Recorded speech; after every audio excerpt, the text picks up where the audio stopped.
تا واده وکړو نو داسې خو نه ده چې د ښځې په غېږه کې کښېنې. مینې ستا خبره ټیک ده خو د اپاجان خبره څنګه واچم څنګه د هغې په خبره باندې خپې کړي. راغه درنه بیا مسافرې لزما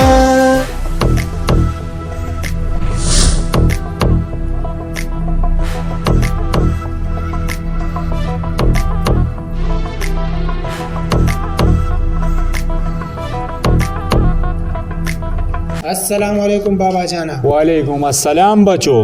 بابا جانا نن خو د بای فلایټ دی. ښه بچیا فلایټ څه ټیم دی؟ بابا جانا نن 4 بجې فلایټ دی. ښه بچو ورشئ هغه رور ته م اواز کوي. ها بابا جانا بس आवाज ورته کوو.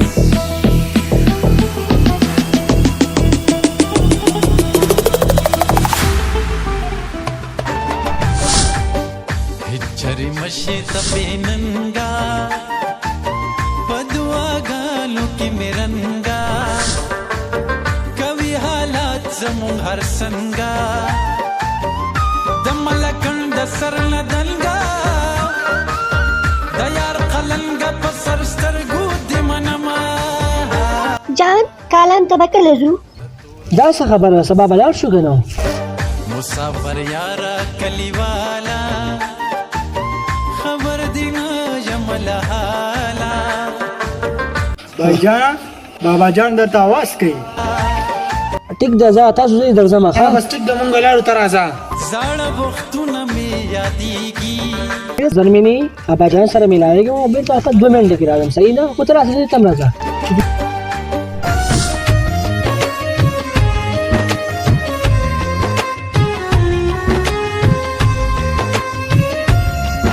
هلکه څنګه چلې ښې واده خو چې کوم دی ډېر زبردسته واده وشو یاره تاسو دې مبارک شي یاره او ډېر دنګ پډونګ واده وشو بس خدای دې تاسو ته خپل وښی نو هان بچی مې خو چې کوم دی هم لږ ساعت پس سعودي ته روانېږي که نه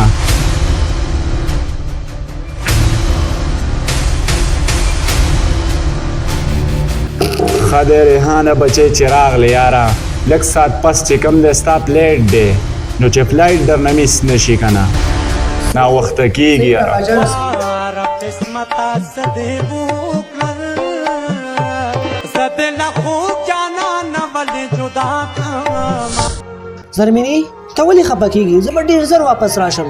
دا څنګه انسان دی زه دې راولیږم ته 2 کاله بعد راځې. نو زرمینی زما مجبوري ده. دا څنګه مجبوري ده زما د واده 2 میاشتې نه دي شوي او ته روان یې مسافرۍ له. زرمینی ستا خبره ټیک ده خو د اپاجان خبره څنګه واچم څنګه د هغې په خبره باندې خپې کړم. چې داسې نه نو تلې زه دې ولې راواده کوم زه خو د پلار په کور کې ښه ومه چې ته نه مسافرۍ له ځې. زرمینی زما مجبوري ده زه د باباجان مخ له نه شم ورته. زما لپاره ورته ووایه چې د مسافرۍ نه دې پاتې کړي. زه ټیک ده زه به باباجان ستا لپاره خبره وکړم خدای به خیر کړي.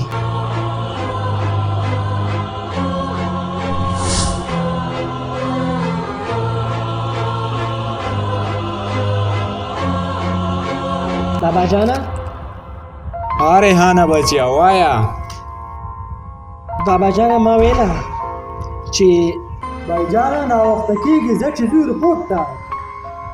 او که نه ریحانه بچی ناوخته کېږي زر کوه بابا جانا ما ویل چې سعودي نه تلو نه ښه ده چې په خپل پاکستان کې کار شروع کړم صحیح به وي. بابا جانا زما دا مطلب نه و. دا څه مطلب دی واده خو هر څوک کوي. بابا جانا مال جایداد کورونه ځمکې هر څه ډېر دي خو مسافرۍ مې ډېره زیاته وکړه ډېر زیات تنګ یې کړم اخر ما ویل چې د خپل پاکستاني کاروبار خپل کار شروع کړم. د خلکو 1 میاشت چوټي ستا 2 میاشتې چوټي وه ته بیا هم خپې تا واده وکړو نو داسې خو نه ده چې د ښځې په غېږه کې کښېنې. بابا جان سره خله څه لرې فلایټ ناوخته کېږي زه چې ځو راځه.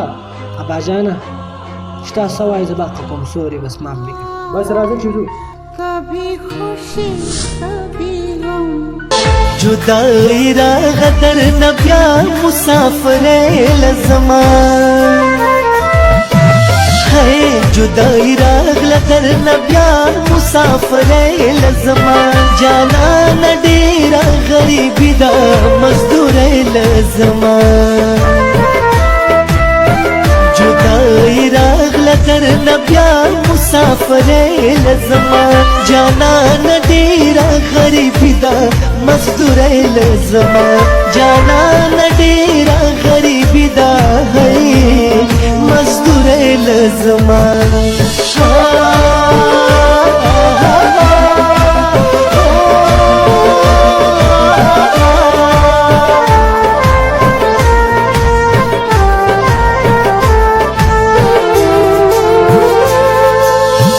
جړېږي سلا دای ژوند سره تړلی زم د غریبۍ سختې نصیب کې لیکلي زمون جړېږي سلا دای ژوند سره تړلی زمون د غریبۍ سختې نصیب کې لیکلي زمون چې دی پورا هر